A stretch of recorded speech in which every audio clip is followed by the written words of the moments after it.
As an illustrator for the Morning Advocate, Greg Kiger learned to paint fast and loose to capture the essence of a story.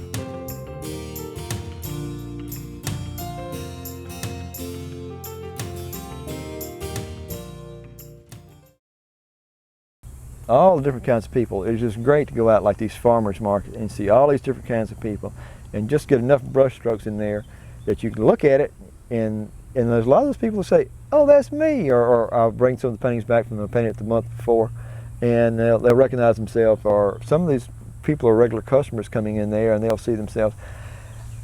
For the most part, I don't even know who they are, but it just strikes me interesting, and sometimes I may have them paired up with the wrong person because they're not even, because they weren't even there, or may have them with their dogs, this kind of stuff.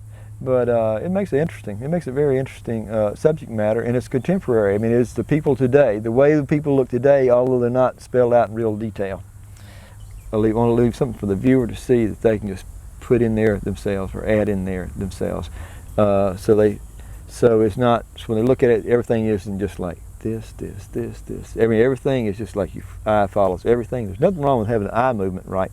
But I would like to leave things for the imagination of the viewer, for them to see. So consequently, by doing this, I've found that I have a lot of people relate to my paintings like, you know, this reminds me of me, or reminds me of my family, or something like this. There's not a lot of detail necessarily, although sometimes there's a lot of movement, but you know, I will leave a lot for them to just be able to say, you know, it's a connection thing. I don't know. I think everybody has their own little gift that they get, and somehow or another, I believe that's my little gift I have. I connect with people in my artwork. What naturally comes out of me is just to let it go. I've been told I don't meet too many strangers.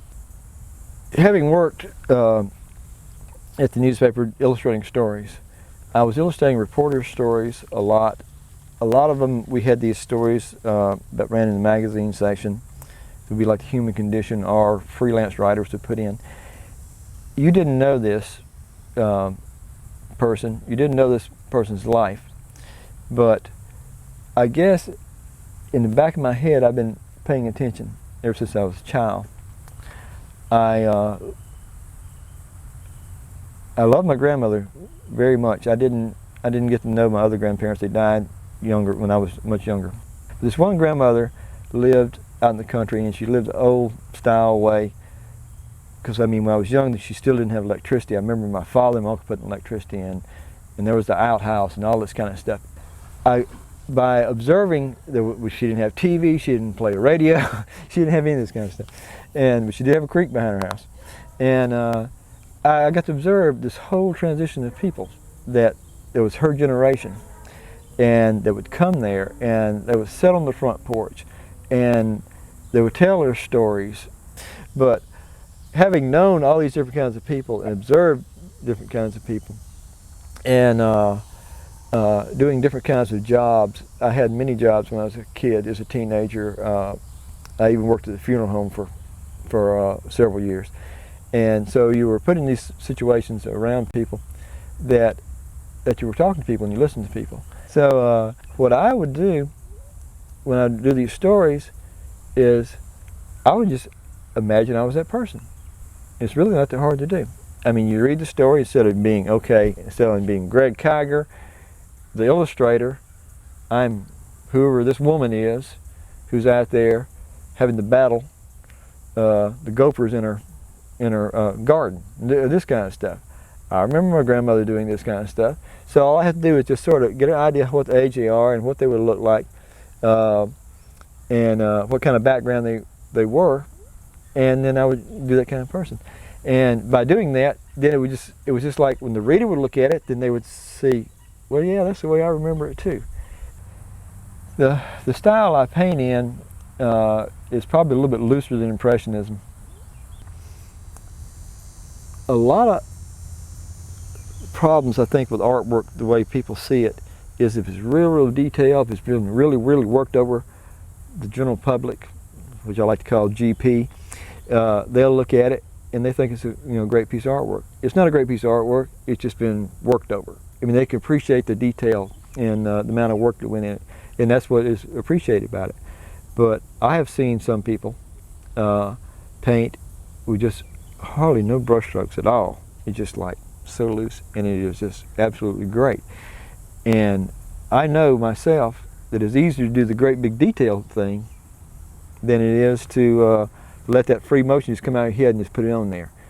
And I also know that person may have spent, you know, weeks or maybe even a month or two on this detail thing, where this other person may have thrown away 15 that he didn't like, you know, those other kind, and he may have spent 10 minutes painting that one. But it works. Art should be fun. And I've always said that if it ever got to the point where it wasn't any fun anymore, I would just quit it. I just wouldn't do it anymore at all. I don't like to put a preliminary drawing. I don't like to have to worry about all that kind of stuff. I don't want to stay in the lines, and I don't worry that much about things being in perfect proportion. I'm looking for the mood of the painting. I'm looking for what catches, and I found that if it catches me, it catches other people. Other people tend to like it. If you've been trained in art, there's certain rules to follow and all this kind of stuff, and you know you should follow them. And if you do follow them, you come out with a pretty good piece of artwork, maybe even a really good piece of artwork. The last rule you need to learn is, if you can do your artwork and break the rules, it'll look better than if you follow the rules, period. That's the rule I remember. So basically, I don't try to follow too many rules.